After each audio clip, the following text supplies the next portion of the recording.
கும்பராசிக்காரர்களுக்கெல்லாம் இந்த கார்த்திகை மாதம் எப்படி இருக்கிறது? கார்த்திகை மாதத்தை பொறுத்த வரைக்குமே கும்பராசிக்காரர்களுக்கு மிக முக்கியமான விஷயமே ராசிநாதன் 2ஆம் இடத்திலே வக்ர நிவர்த்தி அடைகிறார்.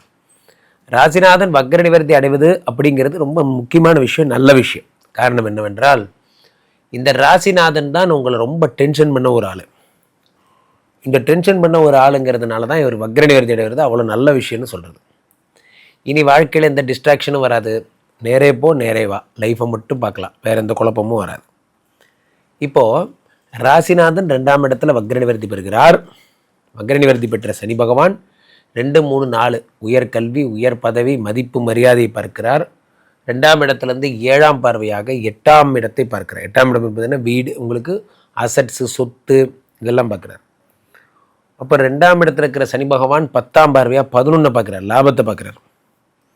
ஆக இந்த கும்பராசிக்காரர்களுக்கெல்லாம் சனி பகவான் மிக நல்ல நல்ல விஷயங்கள் எல்லாம் பார்க்குறார். இப்போது குருவுடைய சஞ்சாரம் எப்படி இருக்குது? குரு பார்த்திங்கன்னா மிதுனத்தில் இருந்தவர் இப்போ அடுத்து இப்போ வந்து கடகத்தில் இருக்கார், அதிச்சாரமாக இருக்கார். எத்தனை நாள் இருக்கார்? டிசம்பர் 10-15 தேதி வரைக்கும் இருக்கார். அதுக்கப்புறம் திரும்பவும் மிதுனத்துக்கே போயிடுறார். குரு மிதுனத்துக்கு போகிறது ஒரு நல்ல விஷயம். காரணம் 2 கூடவன் 5ஆம் இடத்தில் இருந்தால் தனாதிபதி யோகாதிபதி வீட்டுக்குள்ள இருக்கார், நல்ல விஷயம். ஆனால் 5ஆம் இடத்தில் இருக்கக்கூடிய குரு பகவான் 7ஆம் பார்வையாக 11ஆம் இடத்தில் இருக்க எல்லாரையும் பார்க்குறார். கும்பராசிக்காரர்கள் 11ஆம் இடத்துல யார் யார் இருக்காங்கன்னு பார்த்தீங்கன்னா சுக்கிரன், சூரியன், புதன், செவ்வாய், அத்தனை பேர் இருக்காங்க. 3, 10 கூடிய செவ்வாய் இருக்கிறார். 4, 9 கூடிய பாதகாதிபதி சுக்கிரன் இருக்கிறார். 7 கூடிய சூரியன் இருக்கிறார். அது இல்லாமல் 5 கூடிய புதன் இருக்கிறார். அத்தனை பேரும் குரு பார்த்துறார். அப்போ குரு பகவான் இத்தனை பேரை பார்க்கும்போது என்ன ஆகும் அப்படின்னா, தொழில் விருத்தி அடையும். அடுத்த படிநிலைக்கு தொழில் போகிறது. 4ஆம் இடத்தில் இருக்கக்கூடிய புத பகவான் அடுத்த படிநிலைக்கு உங்களை கூட்டிகிட்டு போகிறார்.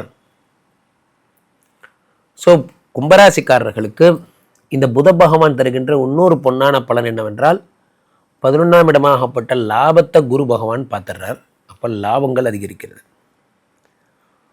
கும்பராசிக்காரர்களுக்கு அந்த 11ஆம் இடத்தில் இருக்கக்கூடிய இந்த செவ்வாயை குரு பார்க்கும் பொழுது தொழிலில் புதிய இன்வெஸ்ட்மெண்ட் கிடைப்பதற்கான வழிகள், புதிய இன்வெஸ்ட்மெண்ட்.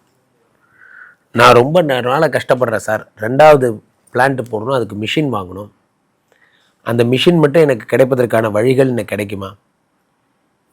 அப்போது அதுக்கு ஒரு இன்வெஸ்டர் கிடைச்சா நல்லாயிருக்கும். இன்வெஸ்டர் கிடைச்சிருவாங்க.